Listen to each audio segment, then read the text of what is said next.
안녕하세요 딥딩 여러분 반갑습니다. 457딥의 늘보맨입니다. 자, 오늘 항목풀이를 진행해볼 기업은 바로 허그라고 불리죠. 주택도시보증공사입니다.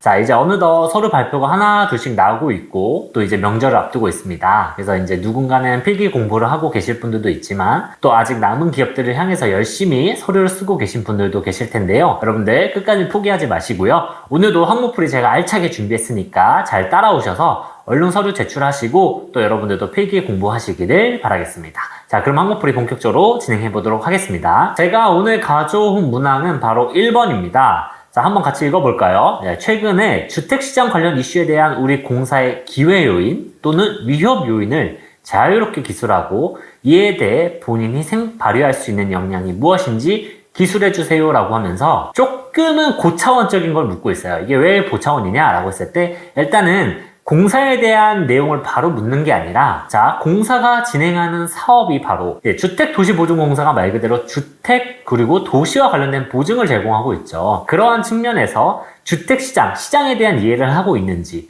즉 공사가 진행하는 사업에 지금 기회와 위험 요인이 무엇인지 알고 있고 그 사업에 그러면 본인이 기회이든지 그게 위협이든지 어떻게 기여할 수 있냐, 그 기여할 수 있는 역량이 무엇이냐라고 사업 이슈 위주로 묻고 있다고 생각해 주시면 돼요. 그래서 여러분들 여기서 꼭 알아야 할 포인트 4가지가 뭐냐 하면 첫 번째, 주택시장 이슈가 무엇인지 알아야겠죠. 근데 여기서도 그냥 주택시장 이슈면 안 돼요. 주택시장 이슈 사실 너무 많거든요. 제가 본 것만 해도 뭐 주택청약과 관련된 문제도 있고요. PF 대출 관련된 문제도 있고요. 지금 미분양 문제도 있고요. 그 다음에 PF 대출과 관련돼서 지금 자금 흐름이 원활하지 않은 문제도 있고요. 주택시장과 관련된 문제가 지금 너무나도 많습니다. 근데 그 수많은 이슈들 중에서도 뭘 가져오셔야 되냐면 바로 허그와 관련된 이슈를 가져오셔야 돼요.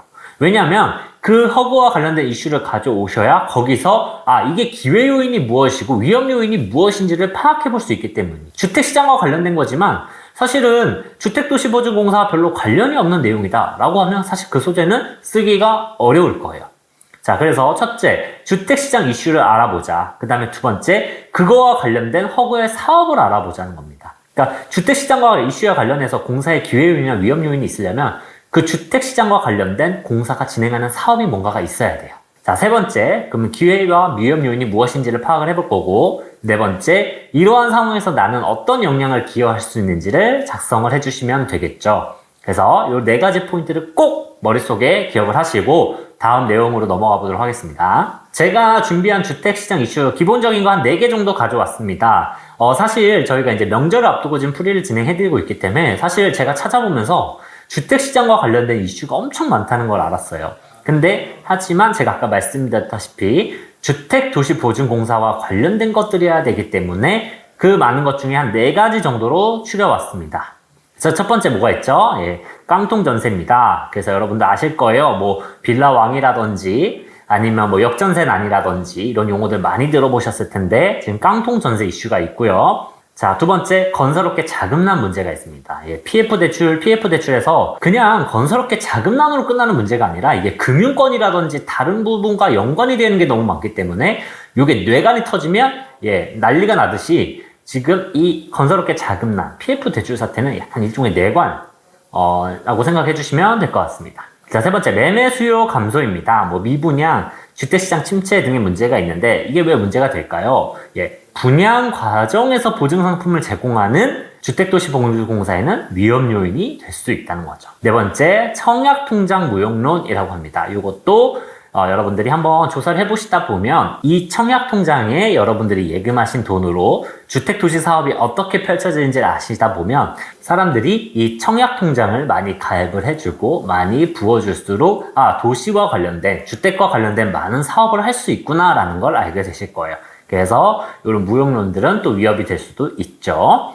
자, 그래서 제가 여기서 가장 크게 가져온 이슈가 뭐냐 하면 바로 깡통 전세입니다. 깡통 전세라고 하면은 이제 부동산 사기라고도 하고 뭐 전세 사기라고도 많이 얘기를 하는데, 이 깡통 전세가 뭐냐라고 하면 한번 설명을 드려볼게요. 여러분들이 이제 취업을 하게 되면 내가 이제 부모님과 같이 사는 그 본가에서 직장을 다닐 수 있다면 정말 행복한 상황이겠죠. 근데 이제 타 지역에 발령이 난다든지 연고지와 좀 먼 곳에 가서 근무를 하게 된다면 집을 구해야 될 거예요. 근데 이제 여러분들이 이제 막 사회에 나오셔서 이제 막 돈을 벌어야 하는 상황인데, 이제 집과 관련된 비용들이 나가는 것이 부담스러울 수 있다는 거죠. 그냥 단적으로 말씀드리면, 여러분들이 그냥 뭐 오피스텔을 하나 얻었다고 생각해 봅시다. 그럼 보통 월세가 뭐 최소 적게는 60, 많으면 7, 80도 넘어가거든요. 거기에 여러분들 뭐 관리비도 10만 원 내실 거고요. 그다음에 전기세, 뭐 수도세, 각종 공과금 내시다 보면 집과 관련된 비용들이 거의 100만 원 가까이 육박할 수도 있어요. 그러면 여러분들 입장에서 내가 아무리 뭐 좋은 대기업에 들어가서, 아니면 여러분이 진짜 주택도시보증공사에 가셔서 월급을 정말 딱 300만 원 받는다라고 해도 그 300만 원에 3분의 1에 해당하는 100만 원이 그냥 주택과 관련된 비용으로 그대로 나가게 되는 거예요. 그럼 여러분들 손에 남는 건 사실 실금액은 200만 원밖에 없는 거죠. 그러면 여러분들 입장에서는 회사를 가서 이제 돈을 벌어서 뭐 적금도 들고, 내가 먹고 싶은 것도 먹고, 사고 싶은 것도 사고, 이제 미래 저축도 하고 해야 되는데, 그 돈에서 100만 원이 그냥 주택과 관련된 비용으로 나가버리는 거예요. 그러다 보니 이 비용을 아끼기 위해서 여러분들은 전세라는 매물을 많이 찾아보게 되실 거예요. 아무래도 월세보다는 은행에 이자를 주고 전세를 구하는 게 싸기 때문이죠. 자, 그래서 정말 옛날에 저금리 기조가 한참 이어지던 시절에는요, 뭐 전세를 해도 대출 이자가 뭐 2%대 이러다 보니까 뭐 1, 2억짜리 집을 구해도 대출 이자가 예를 들면 여러분들 80%를 받았다라고 해도 뭐 2, 30만 원 안에서 끝나는 경우도 굉장히 많았어요. 그러다 보니 주택과 관련돼서 드는 비용이 훨씬 낮아지게 되는 거죠. 그래서 전세에 대한 인기와 수요가 굉장히 높았습니다. 그래서 제가 아까 예시를 가져왔는데, 자, 매매가가 3억인 집에 제가 전세가 뭐 2억 8천만 원으로 들어갔다고 가정해봅시다. 보통은 막 이렇게 90%까지 되는 게 별로 좋지는 않은데, 그냥 제가 한번 90% 정도의 금액 선으로 한번 가져와 봤습니다. 그래서 매매가 3억 원인 집에 전세가 2억 8천 원 제가 들어갔습니다. 그래서 여러분들이 이제 2년 동안 행복하게 사시는 거예요. 그래서 직장도 다니고, 이제 뭐 받은 월급으로 여러분들이 취미생활도 하시고 하면서 어느덧 2년이 흘렀습니다. 그래서 이제 이 집을 이사를 갈까 아니면 재계약을 할까 해서 이제 여러분들이 저는 이제 집을 좀 더 넓히거나 아니면 조금 더 싼 집으로 가야겠다 마음을 먹고 이제 이사를 결심하게 되죠. 그래서 집주인한테 저 이제 이사를 가겠습니다. 제 전세금 좀 돌려주세요 라고 전화를 해요. 근데 집주인이 뭐라고 하죠? 그 돈을 돌려줄 수 없다라고 하는 겁니다. 왜요? 자, 그동안은 집값이 떨어졌거든요. 그래서 여러분도 아시겠지만 최근 부동산 시장을 보면요, 이제 금리가 너무 많이 오르고 하다 보니까 주택 수요가 감소를 하게 되고, 그에 따라서 주택 분양이라든지 주택 수요, 매매 수요가 많이 감소하게 됐어요. 그러다 보니 점점 집값이 하락을 하게 되고 3억 원이었던 집이 2억 7천만 원으로 떨어지게 된 거예요. 자, 그럼 이런 상황에서 봤을 때 지금 내가 2억 8천만 원으로 전세 가격은 동일하지만 이제 매매 가격이 전세 가격보다 더 떨어지게 된 거죠. 그러면 무슨 상황이 발생하냐면요, 집주인이 이 집을 처분하더라도 내 돈을 다 못 돌려주는 상황이 된 겁니다. 즉, 집을 팔아도 나한테는 2억 7천만 원밖에 못 돌려주는 거예요. 그래서 저한테는 1,000만 원을 더 돌려줘야 되기 때문에 돈이 부족한 상황이 되는 거죠. 그러면 선생님, 집주인이 그냥 1,000만 원 자기 돈 더 해가지고 2억 8천 만들어서 돌려주면 되는데 그게 뭐가 문제가 되나요? 라고 했을 때, 자, 여기서 볼 수 있는 거, 이 역전세 현상뿐만 아니라 뭐가 문제다? 갭 투자가 문제다. 여러분, 집주인들이 그 돈을 그냥 가만히 갖고 있지 않아요. 여러분들도 어느 정도 목돈이 한 번에 생겼다 그러면 그 돈을 뭐 쓰시는 분도 있겠지만 이걸로 조금 더 어떻게 투자해서 돈 벌어볼 수 있지 않을까? 라는 생각하시는 분들 있을 수 있습니다. 집주인들도 그런 생각을 가지고 있어요. 자, 그래서 집주인들도 여러분들에게 받은 2억 8천만 원으로 또 다른 집을 더 삽니다. 그래서 자, 다른 집에 돈이 묶여있는 상황이 된 거예요. 그러다 보니 이제 여러분들의 돈을 돌려줘야 되는데 돌려줄 수가 없는 상황이 되는 거죠. 그래서 다시 세입자를 구해와야만 그 세입자에게 돈을 받아서 다시 여러분들에게 돌려줄 수 있는 상황인데, 그러더라도 2억 7천만 원밖에, 매매를 해도 2억 7천만 원인데 전세가는 그럼 그런 것보다 더 떨어지겠죠? 그러면 예를 들면 2억 5천만 원이다 라고 하면 이제 3천만 원이 소위 말해서 빵꾸가 나게 되는 거죠. 자, 그러면 이러한 개별적인 상황들이 다 모이게 돼서 여러분들 지금 깡통 전세, 전세 사기 대란이라는 게 나오게 된 겁니다. 그래서 여러분들 뭐 최근에 이슈 많이 보셨을 거예요. 그래서 빌라왕이라는 단어도 좀 많이 들어보셨을 거고, 뭐 몇몇 지역에서는 막 몇천 세대씩, 몇백 세대씩 그런 사기들이 발생을 하게 되면서 전세금을 돌려받지 못하는, 그리고 강제로 이 집을 분양받아라 라고 권유까지 받게 되는 그런 안타까운 사연들이 계속 뉴스에 올라오고 있습니다. 제가 그 심각성을 한번 조사를 해와봤는데, 자, 보시면 알겠지만, 자, 여러분들, 위에 표를 보셔도 좋지만, 아래 보면, 깡통 전세 위험 가구는 16만 가구, 역전세 위험 가구는 102만 가구라고 합니다. 그래서 지금 이렇게 수만, 자, 가구 수만 102만 가구예요. 여기다 2명씩 돼 있다? 그럼 202만 명, 204만 명. 자, 204만 명이 경제적 위기에 놓이게 된 거죠. 그만큼 지금 그래프를 보셔도 알겠지만 그 비중이 굉장히 급격하게 늘어나가고 있고, 또 지역별로 봤을 때도 뭐 서울부터 경기, 인천, 수도권, 비수도권까지 그 수위를 보았을 때도 지금 상당히 위험한 수준에 도달해 있다라고 볼 수 있을 것 같습니다. 그래서 여러분들 꼭 이게 남의 얘기만은 아닙니다. 그래서 여러분들도 이제 사회에 나가시게 되면 집을 구하게 되실 텐데, 아니면 지금 벌써 자취를 하고 계신 분들도 있을 텐데, 자, 이런 문제들이 있기 때문에 여러분들이 사실 정말 2억, 3억이란 돈이 모으기가 얼마나 힘든 돈인가요? 근데 이런 사기를 한번 당해서 돈을 날리게 된다면 여러분들 정말 얼마나 안타까울까요? 자, 그래서 여러분들은 계약을 하실 때 이런 상황을 막기 위해서 보증보험이란 걸 가입하게 되실 겁니다. 자, 그걸 제공하는 곳이 어디냐라고 했을 때, 바로 허그죠. 그래서 허그의 전세보증금 반환보증이라는 게 있는데, 자, 이 보증상품에 대해서 좀 먼저 설명을 드려볼게요. 보증상품이란 게 뭐냐라고 하면, 여러분들이 이제 정말 여러분들 삶에서 가장 비싸다고 하는 집을 이제 구하게 되는 거죠. 그래서 뭐 1억, 2억, 3억 이런 금액이 드는 집을 이제 여러분들이 전세로 얻게 되는데, 이거 내가 날리면 어떡하지? 이 돈 못 받으면 어떡하지? 불안감을 갖고 계시기 때문에 보증상품이란 걸 가입을 하게 돼요. 그래서 대표적으로 전세금에 대한 보증을 제공하는 회사, 뭐 한국주택금융공사라든지 주택도시보증공사, 그 다음에 SGI 서울보증이라는 이렇게 세 개의 기관이 대표적으로 제공을 하고 있는데요. 자, 뭐냐 하면 여러분들이 계약을 하실 때 이런 세 개의 기관에다 보증료라는 걸 내고요. 그 다음에 보증보험을 가입하게 됩니다. 즉 보증을 들게 되는 거죠. 그러면 여러분들이 나중에 집주인이 돈이 없어서 못 준다고 했을 때 일단 이 기관들이 여러분들에게 돈을 먼저 줍니다. 뭐 예를 들어 3억이라고 하면 뭐 회사마다 보증 한도나 이런 게 좀 다를 수 있겠지만 뭐 보증 한도가 80%다, 뭐 90%다, 100%다 하면은 그 보증 한도에 맞게 여러분들의 그 금액을 이 기관에서 먼저 제공해 주는 겁니다. 즉 집주인이 여러분에게 주는 게 아니라 기관에서 먼저 주는 거죠. 자, 그래서 보증기관이 뭐 90%면 뭐 3억에 뭐 90%인 금액, 뭐 2억 7천만 원까지 여러분들에게 먼저 선지급을 해주고, 그 다음에 그 돈을 집주인에게 이 기관들이 구상권 청구를 하는 거죠.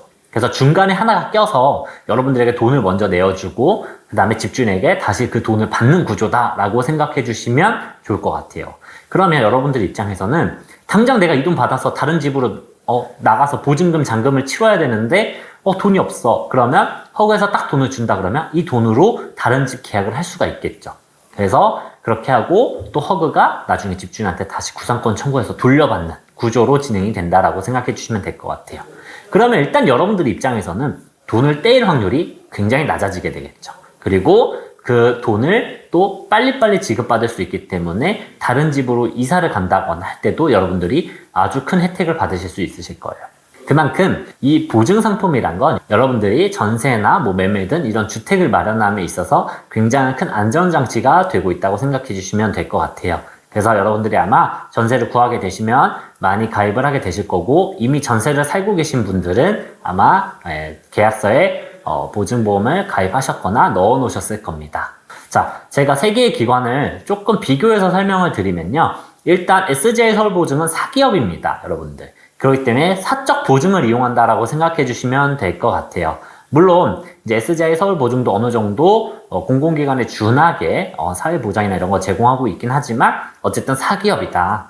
최근에 상장까지 앞두고 있는 그런 비상장 기업이긴 하지만 사기업이다라고 생각해 주시면 될 것 같고요. 그다음에 이제 주택 보증이란 걸 이제 공공기관에서 제공하는 건 한국주택금융공사와 주택도시보증공사에서 제공을 하고 있는데, 자, 원래 이 개인금융, 말 그대로 전세와 같은 제도에 있어서 보증을 제공하던 건 한국주택금융공사가 원래는 메인으로 제공을 했었다고 해요. 과거 히스토리를 살펴보면 이제 HF에서 많이 제공을 했었는데, 그러한 보증을 주택도시보증공사에서도 취급을 하다 보니 영역이 커졌고, 또 여러분들 보시면 알겠지만 보증료율이 HF보다 허그가 훨씬 싸요.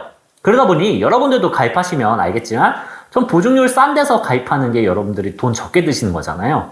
그러다 보니 허그의 보증 상품에 대한 인기가 굉장히 높았고, 그래서 지금은 점유율이 거의 92% 이상이 지금 허그의 보증 상품을 이용하고 있습니다. 자, 그래서 전세 반환 보증금과 관련된 건 허그가 90% 이상을 점유율을 차지하고 있구나 라고 생각해 주시면 될 거고, 대표적인 그냥 기관이다 라고 생각해 주시면 아주 좋을 것 같습니다.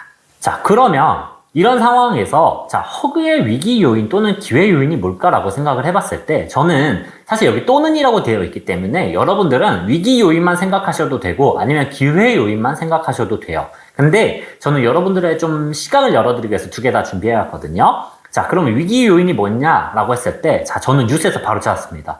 예, 순손실 7배 급증했대요. 작년 상반기에 대비해서. 난리 났습니다. 그래서 전세 사기, 역전세에 따른 대위 변제가 늘어난 영향으로 올해 1월에서 8월 금액이 사상 처음으로 2조 원대가 넘었다고 합니다. 그리고 같은 기간 회수율은 14.4%에 그쳤대요. 그러니까 보증을 해주고 그 회수한 금액이 15%도 안 되는 거예요. 85%를 지금 못 받고 있는 상황인 거죠. 그러다 보니 자, 이 회수율은 점점 낮아지고 있고, 그 다음에 대위 변제액이 커져가면서 뭐예요? 예, 주택도시보증공사의 재정 건설성이 아주 나빠지는 거죠. 돈을 줬는데 돌려받아야 될 돈이잖아요. 근데 그 돈을 15%밖에 못 돌려받고 그 다음에 그 금액이 점점 커져가고 있고, 이러다 보니 허그가 뭐 돈이 정말 계속 끊임없이 솟아나는 기업이 아닌데 한정된 재원으로 보증을 제공하는 기관에서 이런 금액들이 커져간다는 건 재정 건전성이 악화되고 있다라고 볼 수가 있겠죠. 자, 그럼 반면에 기회 요인은 뭐가 있을까요? 자, 이런 위기를 틈타서 예를 들면 채권 회수 프로세스를 좀 강화시켜 볼 수도 있겠죠. 아니면 악성 채무자들을 정말 집중적으로 관리하는 프로그램들을 운영해 볼 수도 있을 거예요. 그 다음에 보증심사 체계를 고도화해서 이런 리스크를 좀 줄일 수 있는, 그러니까 위기를 소위 말해서 기회로 활용하는 전략을 얘기해 볼 수도 있을 것 같습니다. 그렇지만 여러분들 입장에서 이러한 사태를 봤을 때 위기 요인을 쓰고 싶으신가요? 기회 요인을 쓰시고 싶으신가요? 저 같으면 위협 요인으로 여겨지는 위기 요인을 써볼 것 같아요. 그래서 여러분들도 제가 봤을 때는 이 두 가지 관점 모두 다 좋긴 하지만 위험 요인으로 써보시면 어떨까라는 살짝의 권유를 좀 드리도록 하겠습니다. 자, 그러면 여기까지 자, 문항에서 요구하는 항목들은 다 훑어봤거든요. 그럼 이제 어떻게 작성하면 좋을까라는 걸 저랑 한번 살펴볼 텐데, 자, 먼저 주의사항이 있습니다. 여러분들 요거 놓치실까봐 꼭 넣어놓은 건데, 그냥 여러분들이 습관처럼 자소서를 쓰시다 보면 아주 작은 요소들을 놓쳐서 서류 탈락하시는 경우들이 굉장히 많아요.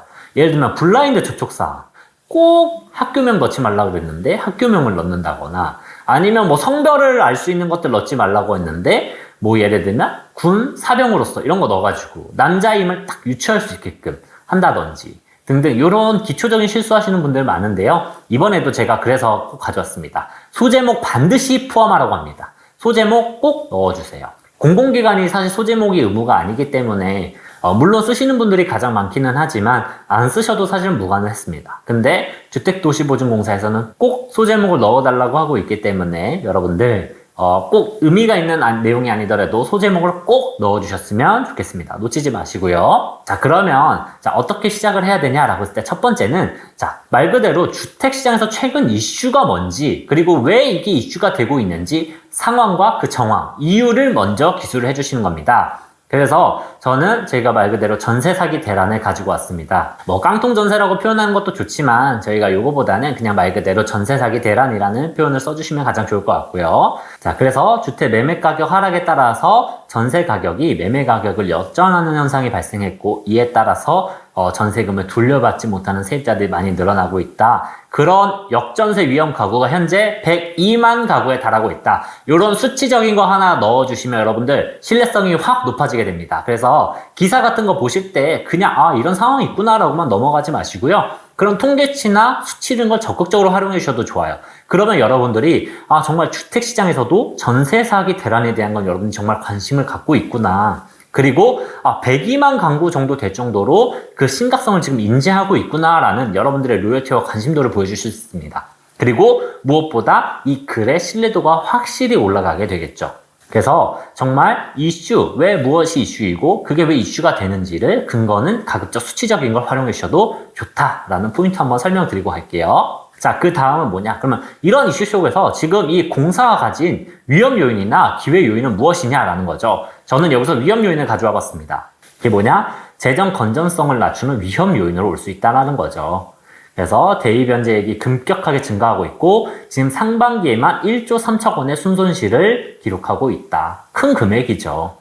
이게 작년 상반기 대비해서 7배가 늘어난 금액인데 자, 이런 상황이 계속되면 보증 발급 중단이라는 사태로 번질 수 있다는 거죠. 그러면 정말 이 지금 전세 사기 때문에 새롭게 전세를 들어가셔야 하는 분들이 이 보증보험을 가입하지 못할 수도 있어요. 계속 손실이 나고 있기 때문에 새로운 사람들에게 보증을 해줄 수가 없는 거죠. 왜? 이 손실 금액을 메꿔야 되니까요. 그래서 아직 전세를 구하지 못한 선량한 국민들이 피해를 받을 수가 있습니다. 그래서 허그는 자기 자본의 60배만 보증 발급이 가능한데 이 60배를 대위변제액으로 다 쓰고 나면 말 그대로 다른 국민들이 혜택을 받을 수가 없다. 지금 이 자기 자본을 70배까지 늘리려고 지금 논의 중인 것 같기는 합니다. 하지만 그 늘린다는 게 뭔가요? 지금 이 60배 안에서 해결이 안 되니까 늘린다는 거죠. 그만큼 심각한 사태라고 볼 수가 있을 거예요. 자, 마지막으로 그럼 이런 상황에서 여러분들 어떤 역량을 펼칠 수 있나요? 여기선 가져왔습니다. 여러분들 이 역량을 너무 본인의 역량을 제시하시는 것도 좋긴 한데요. 일단은 직무기술서를 꼭 한번 읽어보시고 쓰세요.